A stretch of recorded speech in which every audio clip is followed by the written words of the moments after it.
Hello friends, আমি sweeties কিচেনে তোমাদের স্বাগতম। আজকে আমি বানাবো মিক্স ভেজ। তো চলো বেশি কথা না বলে শুরু করা যাক।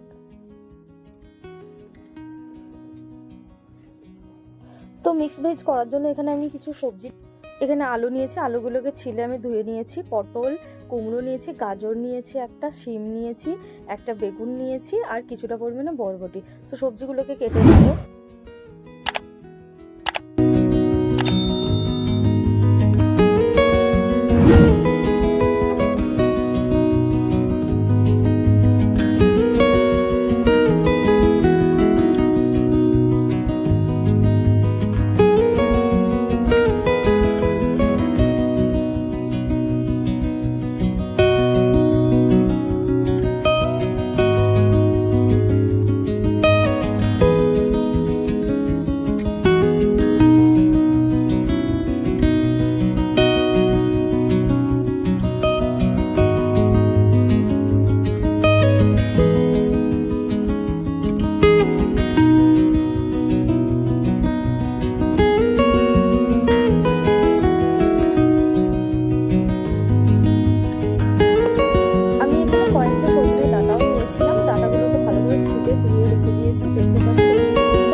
দেখো সবজিগুলো আমার ফ্রাই করা হয়ে গিয়েছে, এখন রান্নাটা শুরু করব।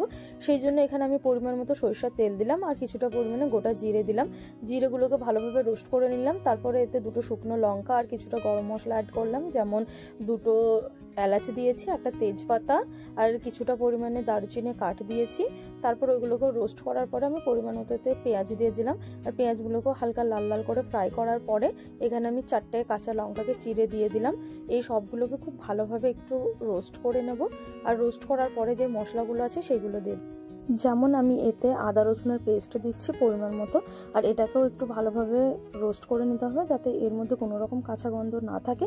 তারপর যে ডেলি গুঁড়ো মশলাগুলো আমরা ইউজ করি সেগুলোই দেবো।